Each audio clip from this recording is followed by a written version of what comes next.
Muy buenas noches, mi nombre es Jesús Cordero Ferreras, soy estudiante del Instituto Superior de Formación Docente Salomé Ureña en el recinto Urania Montaz, quien está cursando la asignatura de Neurociencia del Aprendizaje bajo la colaboración y supervisación de la docente Lucidania Mora López. En la noche de hoy estaré hablando un tema de mucha importancia, el cual hice una exhausta investigación para venírselo a presentar a ustedes. El tema que estaré tratando será trastornos neurológicos del aprendizaje. Así que empecemos.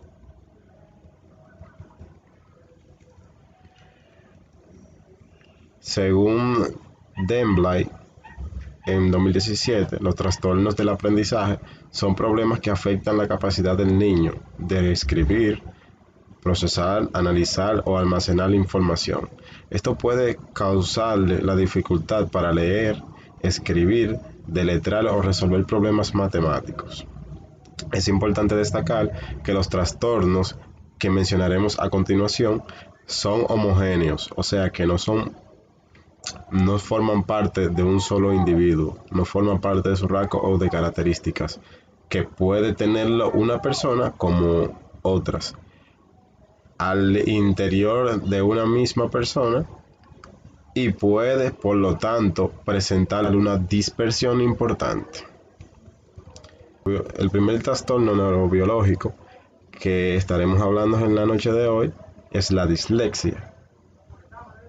La dislexia es un trastorno del aprendizaje de la lectoescritura.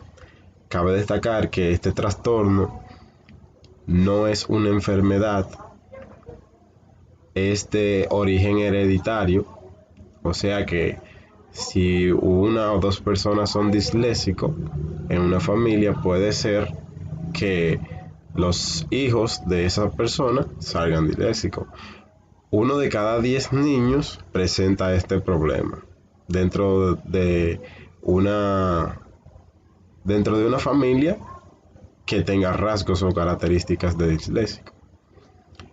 Según Chrisley, 1995, citado por Ardila, 2005, es un trastorno que se manifiesta por dificultades para aprender a leer y a escribir. A pesar de una instrucción convencional, inteligencia adecuada y profunda sociocultural, depende de dificultades cognitivas fundamentales que frecuentemente son de origen constitucional. Aquí tenemos dos imágenes en donde podemos observar el cerebro de una persona normal y el cerebro de una persona con dislexia.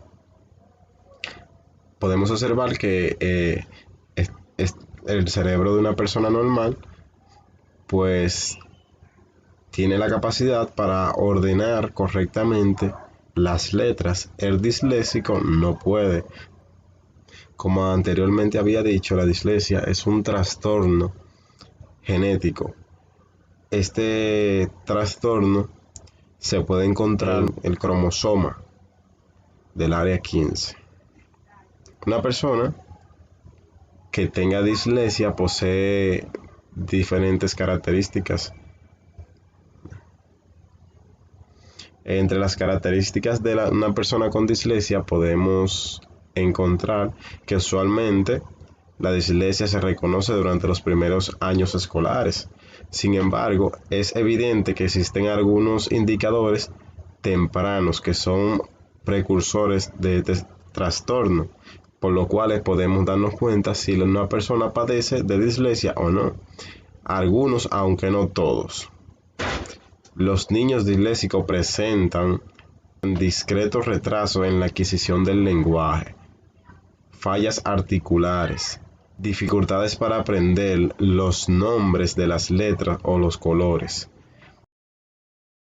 Los niños disléxicos presentan discretos retrasos en la adquisición del lenguaje, o sea que pueden hablar pero no correctamente. Hay algunas palabras que la dicen mal o la dicen de otra forma.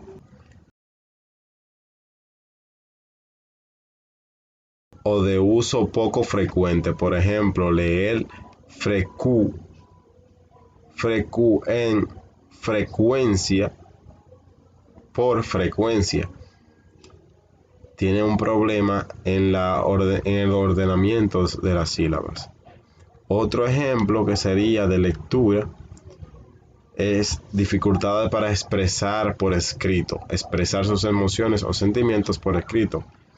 Esto trae como consecuencia omisiones de letras o segmentos al interior de una palabra. Por ejemplo, escribir chocolate en vez de chocolate.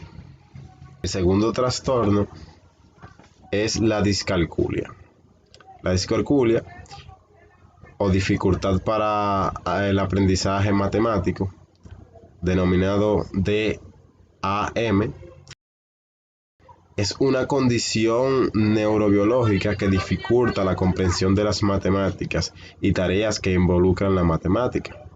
La discalculia es un trastorno del aprendizaje numérico donde las personas afectadas pueden enfrentar dificultades para entender desde los conceptos básicos de las matemáticas hasta los más complejos como proporciones, como por ejemplo ecuaciones, teoremas, etcétera. Por ejemplo, un ejemplo de esto sería si le muestra 6 manzanas y 3 naranjas a una persona con discalculia, puede tener dificultad para determinar si hay más manzanas o naranjas.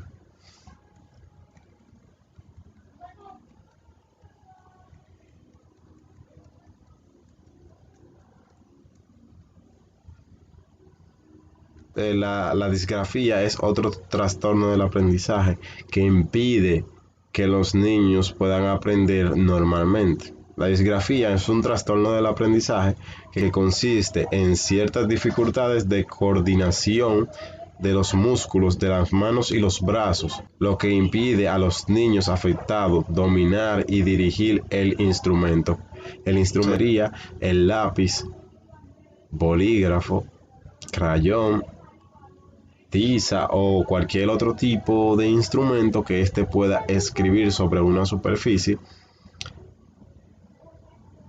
ya que no tendrá control, total dominio de este instrumento de forma adecuada para escribir de forma legible o legible y ordenada. Por lo tanto, puede definirse como un trastorno específico de la escritura que impide escribir correctamente. Los niños que padecen de este trastorno tienen problemas para escribir correcta y ordenadamente, porque se le hace difícil llevar un orden, un seguimiento estructurado de la escritura. Según el punto de vista neuropsicológico, la escritura es un complejo de habilidades neuropsicológicas de las cuales se nutre la misma. Esto es según Serratrice y Abbott 1977.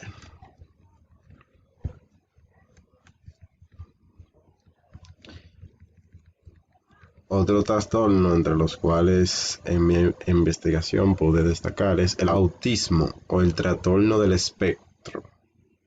El autista es una condición del desarrollo que se caracteriza por la presencia de deficiencia persistente en la comunicación y en la interacción social de las personas que presentan este trastorno. Además, las personas con este trastorno pueden presentar patrones de comportamiento, de interés o de actividad repetitiva con dificultades para hacer frente a cambios inesperados. Por ejemplo, una persona con autismo, o en este caso los niños, cuando están jugando solamente le prestan atención a un solo juguete, por ejemplo que tenga la misma característica un carro o diferentes carros que tengan la misma característica, él elige uno y solamente le presta atención a ese. Las causas del trastorno espectro o autistas son genéticas, o sea, es un trastorno genético, aunque los factores del entorno pueden interactuar con este. Los cambios en los patrones del desarrollo cerebral son evidentes a partir de los 2 años de edad del niño. Esto según Neural 2018. Aquí vemos las características de una persona con autismo o el síndrome de espectro. Estos son, por ejemplo, dos cerebros, uno con la persona que padece de este trastorno y un cerebro normal, donde dice control. El autista presenta más menos actividad en las zonas que son de control de los sentimientos y las emociones. También está lo que es el trastorno disfasia. La disfasia es un trastorno específico en la adquisición del lenguaje oral, consecuencias de un daño cerebral o de condiciones cromosómicas y genéticas particulares, las cuales se manifiestan en una alteración en la comprensión y expresión del lenguaje. Una persona que tenga disfasia tiene problemas para expresarse. Algunos síntomas principales de este trastorno son poca interacción de comunicación con los demás, omisión de los elementos gramaticales al formular frases, entre otros.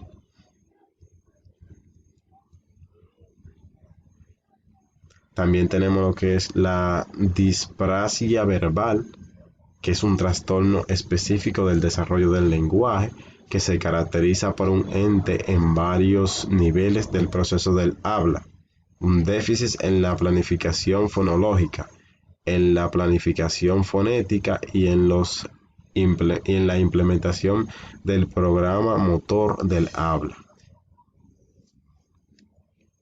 Las personas que tienen disfrasis verbal tienen problemas también para hablar, para pronunciar correctamente las palabras. Los músculos funcionan ya que no es una enfermedad, como he dicho desde el principio desde el comienzo. Es un trastorno donde los músculos funcionan, ya que el niño con disprasia verbal no tiene problema ni de reflejos, ni de parálisis o de habilidad muscular. Sin embargo, no funciona como es debido. Tiene fallas, pero puede usar ciertas partes de su cuerpo libremente.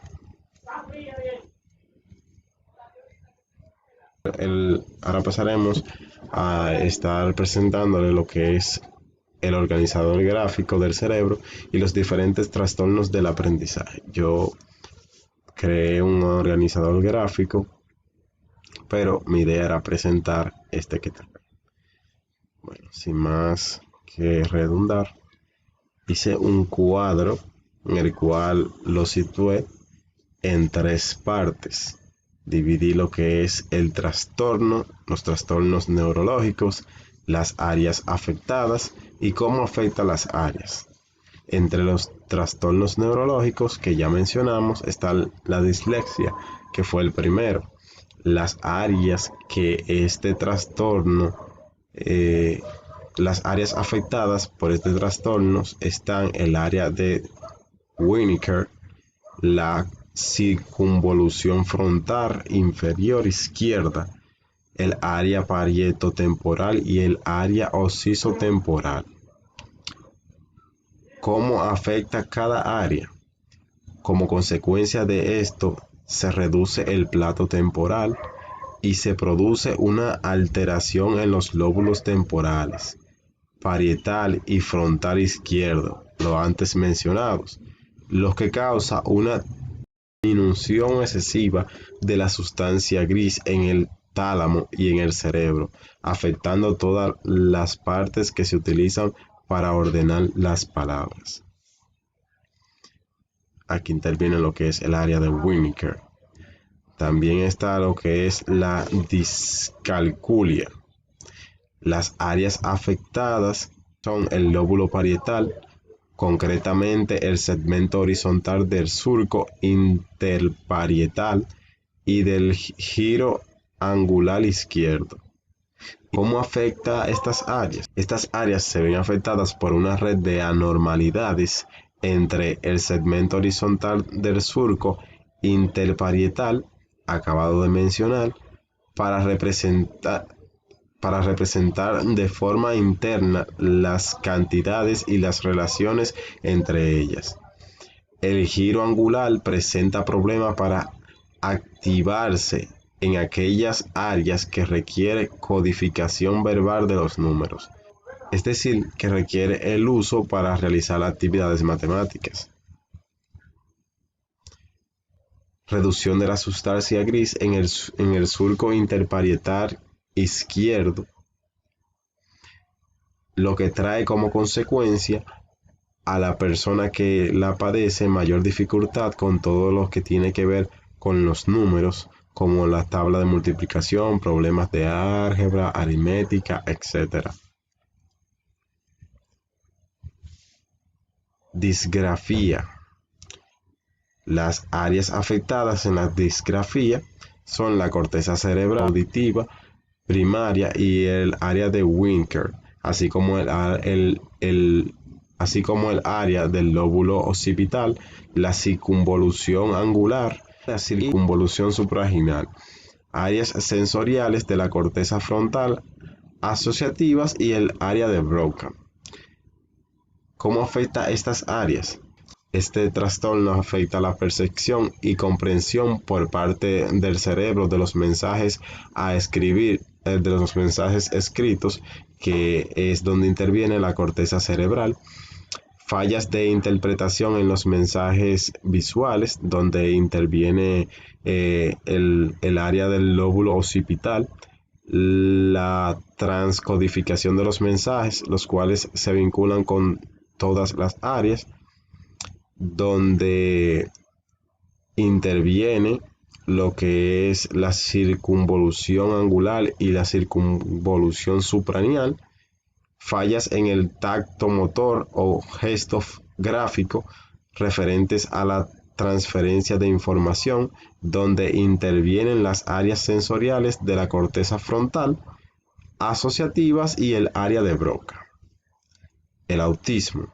Las áreas que intervienen las áreas afectadas en el autismo son la corteza cerebral, el cerebelo y la corteza frontal y la región ventral occipital.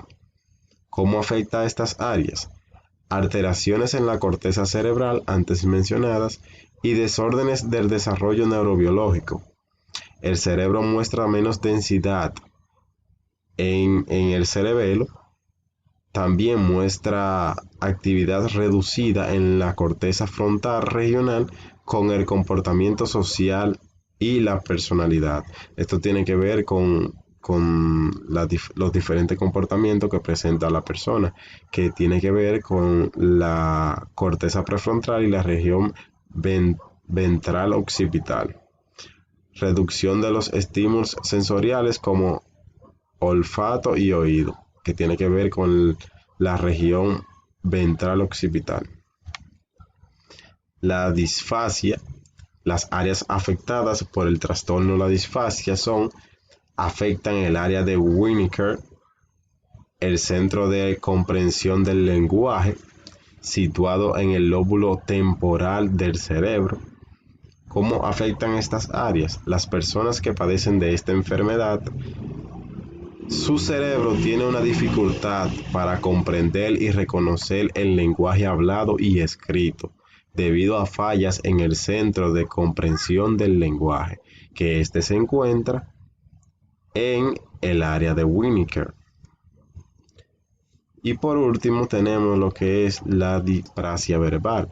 Las áreas afectadas son el área de Broca y el área de Winnicke. ¿Cómo son afectadas estas áreas? Debido a las áreas que se ven afectadas por este trastorno, afecta de manera directa la secuencia de palabras a las personas que padecen de este trastorno y hacer una planificación motora para componer una palabra completa. Es decir, las personas que sufren de este trastorno tienen más dificultad a la hora de organizar palabras para que luego hacer una planificación motora, que es donde va a intervenir los movimientos de la lengua para pronunciar dicha palabra o para realizar una oración completa. Esto ha sido todo de mi parte, así que espero que le hayan gustado las informaciones que obtení mediante mi búsqueda acerca de los trastornos del aprendizaje. Muchas gracias.